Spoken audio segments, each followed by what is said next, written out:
Hi you guys, this is Andrea Martin with Andrea Cans and my handsome husband Kem. So we are actually recording a prelude to our postlude because we've been busy all day with potatoes. And this morning it didn't record for me. It's user error. It's all my fault. It happens sometimes and I'm not sure exactly what had happened. But this morning we started off with 5 gallons of potatoes from our cold storage downstairs. My beautiful daughter Rhea brought to Illinois 50 pounds of russet potatoes for us in November. So we put them downstairs. We just now got to them today, and so we were able to put them away in jars by pressure canning, and Kim is our master pressure canner here. So we're going to walk you through that process as we go along. It's a lot of work. It's a lot of scullery work, so you have to peel your potatoes, you have to wash your potatoes. You missed out on the peeling potatoes. That's just great. Darn bad luck, huh? But we were both happily peeling potatoes, listening to Paul Simon today and the Eagles and Leonard Skinner and all of our favorite tunes. So anyway, it's all done. Everything is finished, and you'll be able to see what everything looks like in the jars. We do add half a teaspoon of kosher salt to a quart of potatoes and 1/4 of a teaspoon to a pint of potatoes. And we just do that for preservation's sake. There's no mystery, no rhyme behind it. Some people say do it, some people say they don't do it. It is what it is. But I hope you enjoyed this video. I'm sorry it's kind of chopped up. I don't know what the heck I did this morning, but you just missed potato peeling and chopping. No big deal. You get to see the gist of it all, though. People. Yep. So anyway, I hope you're having a great day. We'll put this video together for you now, and we'll talk to y'all soon. Bye. Bye, everybody.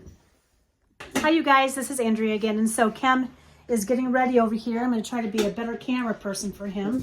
Which way are you going to go, honey? I'm going to stand right here. All right, let me see. So what's the yield today, honey?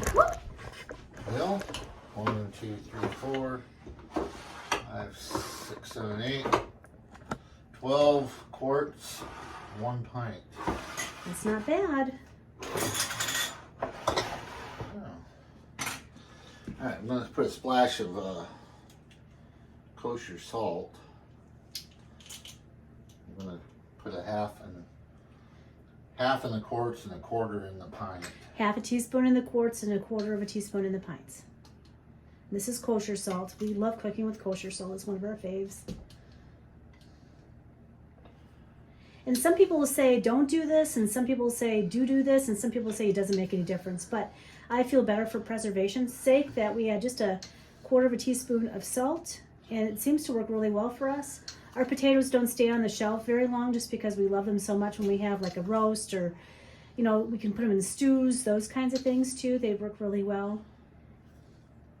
And once it's done pressure canning, it'll be all cooked. So that is a plus for you, especially coming home from work and you're looking for something as a side for your family, and you open these up and you know where your potatoes were sourced and you know how they were prepared, and you don't have to worry about them coming out of a can. So.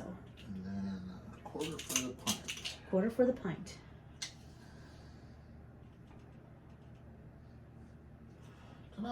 Ta-da! Now I've already wiped down all the rims to make sure everything was ready to go. And Kim is going to now fill the water up in each of the jars. You want to tell them about that process, honey? We're filling the water up to this bottom band here, 1-inch headspace. Then we're going to debubble and adjust the water if need be.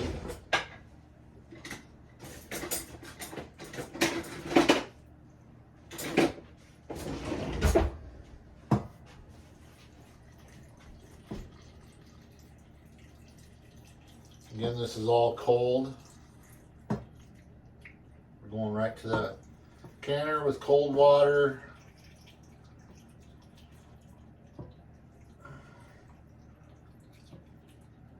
Start cold. I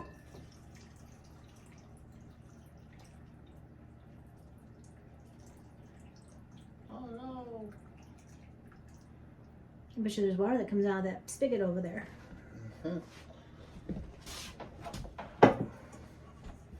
And I'll get some more.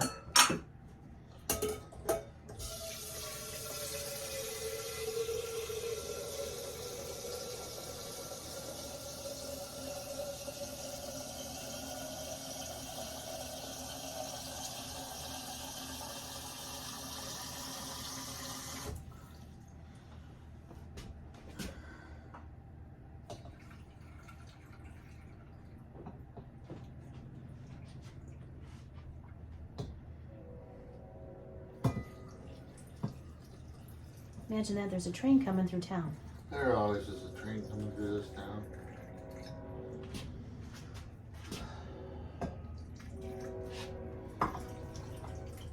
I wrote an article for the Galva paper, or whatever you want to call that paper, about the trains and how I was trying to get used to them here in this town. And the fact that they come so frequently, it was a real issue for me when I first moved here and I had to get used to the whole thing. And now they don't bother me so much. Well, they still kind of bother me, but not as much. They grow on you.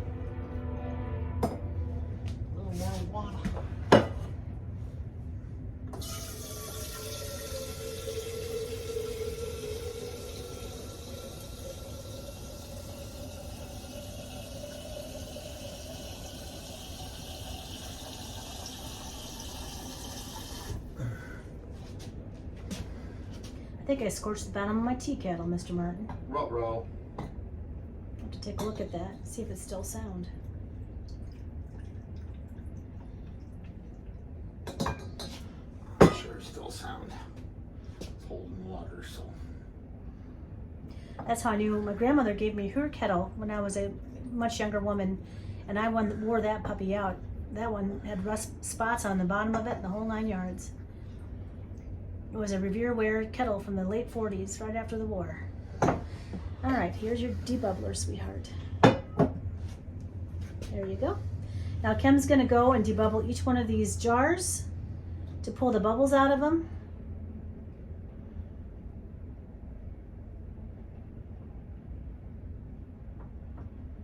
I'll show you one of those, and I'll turn you off so you guys don't bore to death here. Bored. That was one word I never let my children use. I figured if they were bored, I'd keep them busy, like cleaning or cooking or... Just gotta work it in there. There you go. Get it in there. Brings the bubbles up. It don't take much. See the bubbles coming up? Yep, sure do.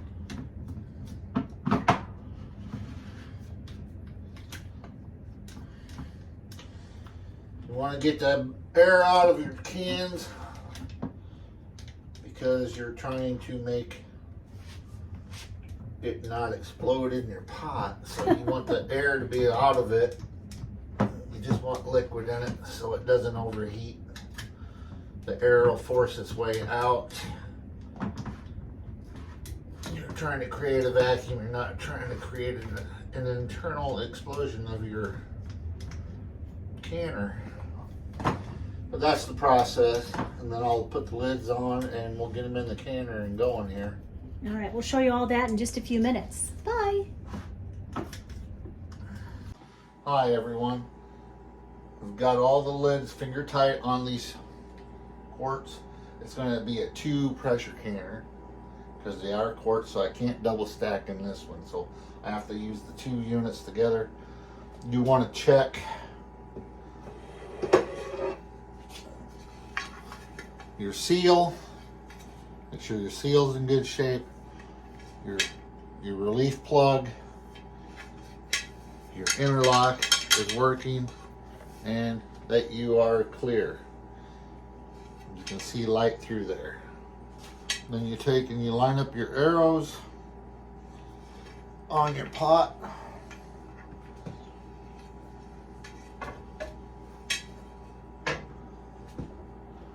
And place it on your... I think that one goes over here on this one, doesn't it?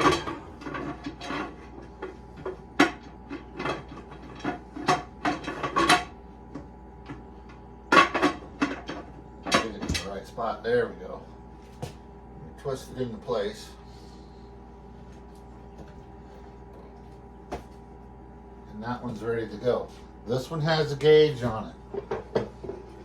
We don't use the gauge, but the same thing. Check your seal.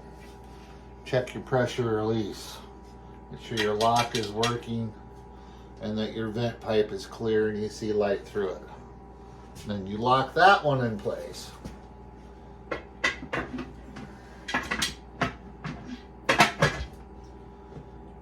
And twist it till it locks in place. Now we're ready to light them up. So when we get them going, I want a constant stream coming out of these vent pipes. Once I achieve a vent pipe stream, I'll time it for 10 minutes. That's evacuating the air inside these two pressure canners.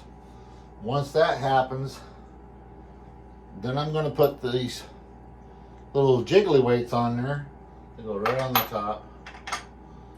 Doesn't matter which one I put on which one, they're both the same for these units. And once it starts to take on a slow hula, I'm going to get it going something like that. Not anything fast. That's when we start our timer for pressurizing for 75 minutes. So I got to get these heated up. We'll get the steam. I'll show you the steam. Once I achieve the steam, we'll put our shaker weights on. That is 10 pounds pressure for our area. Means I don't have to look at that. This unit doesn't have a gauge, so you always relied on the weight on it anyway. Don't have to look at the gauge. That's my gauge. Set my time, and it'll get my job done. So once we get up to steam, we'll get back with you, and then we'll put our shaker weight on there, and I'll get you down to shaker time, and then The count we'll begins. go from there. Yes. So back in a short. Bye. See you later. Hi everyone. I've been venting, I don't know if you can see it or not, venting my steam off for the last 10 minutes.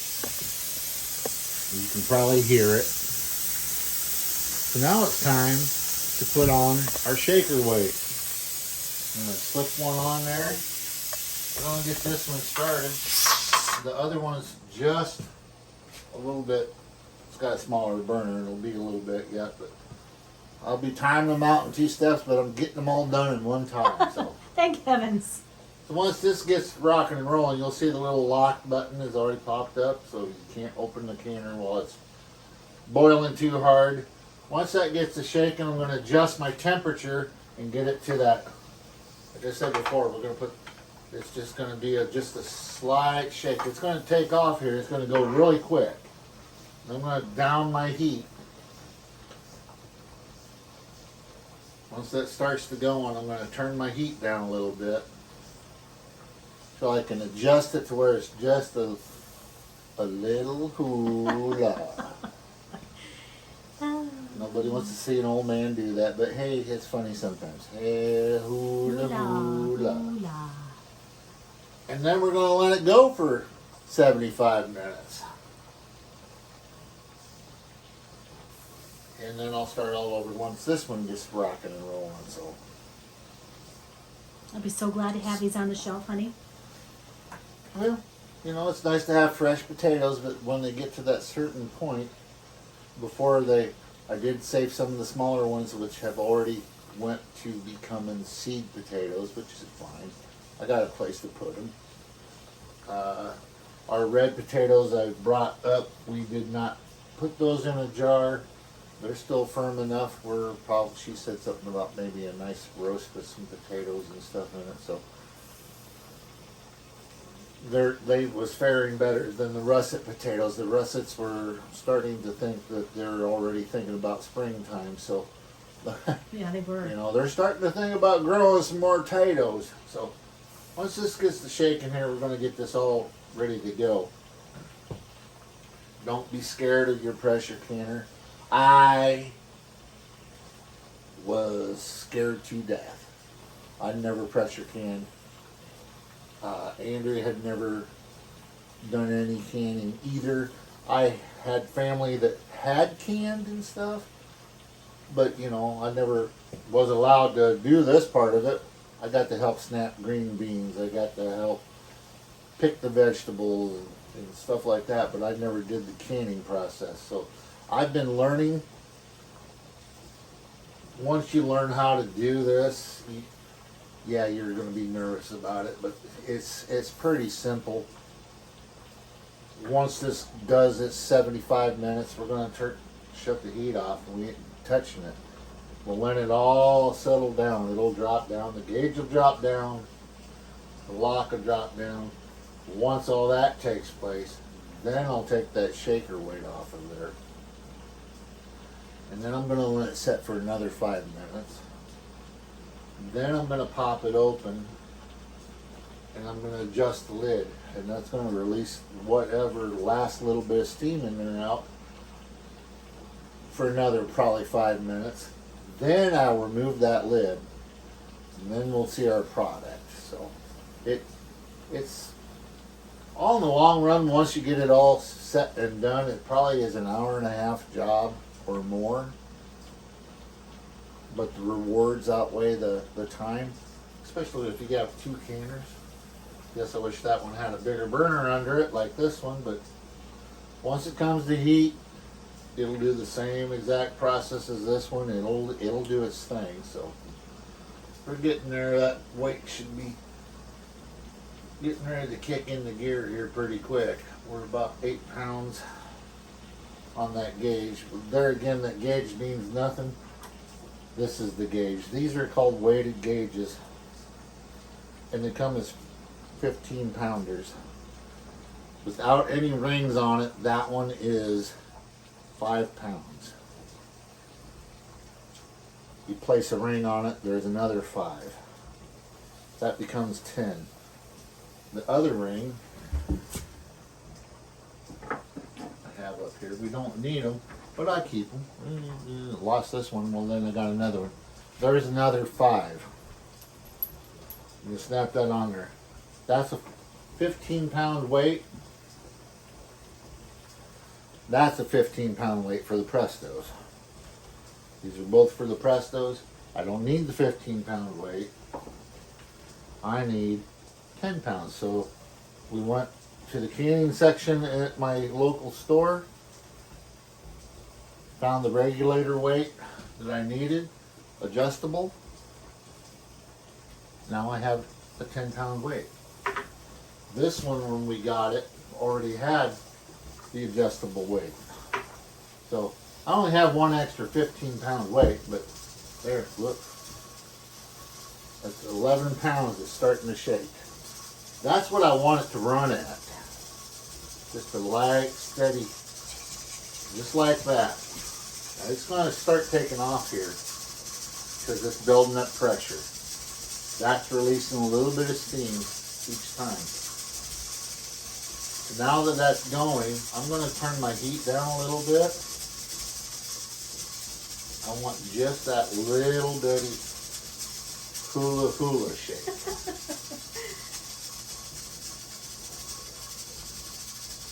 You don't want it to go too fast because then you want the steam for the pressurizing, to cook and seal and sterilize and everything be in there. You just want it to release just enough to maintain that 10 pounds of pressure. You don't want it to go too fast because then you'll boil your can dry. You don't want to do that because then you're causing all that hot liquid inside your jars to go, okay, well there's nothing here to keep me hot. I want to go this way. And then you open your jar and then all your product is all exploded and you didn't get anything but a dirty pot and nothing to eat later. So that's not a good thing. And I have turned this down to about 4.5 and we'll see if that maintains. That's not a bad shake right there. And I'm going to let Miss Andrea come in. She's going to teach me how to run this timer. I want 75 minutes. You got it. I'm going to let you all go here in just a minute so I can get over there, you guys, and do what I have to do. We'll talk to you in a few minutes. Bye. Hi, everyone. The process is done. Yippee. This one's still got to go a little bit. The interlock is still up. But this one's done. Take off the wiggly. And it can go back up here where it belongs. The lock is down. There's no steam coming out. Pressure is off. Now is the time to pop her loose. You want to always open your canner away from you.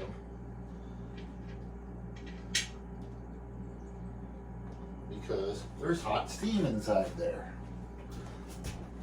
Put this over here.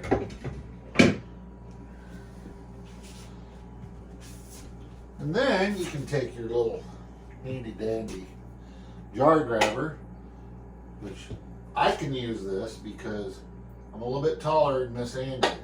Ooh, they're already popping away in there.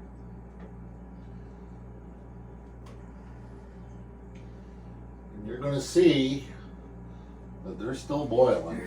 Nicely done. They look very nice. Perfect chunks. Miss Andrea uses a Pampered Chef pair of Thomas because she's a little shorter and it keeps her arm up out of the way, but this is a beautiful way of taking it out. I like this one because it's spring loaded and I don't have to do the double finger thing, which I can, but this is a pretty nice little unit that was gifted to us from friends out at the campground. This is how you put away some spuds to put on your shelf in your pantry. They're stable, they're processed, they're ready to go.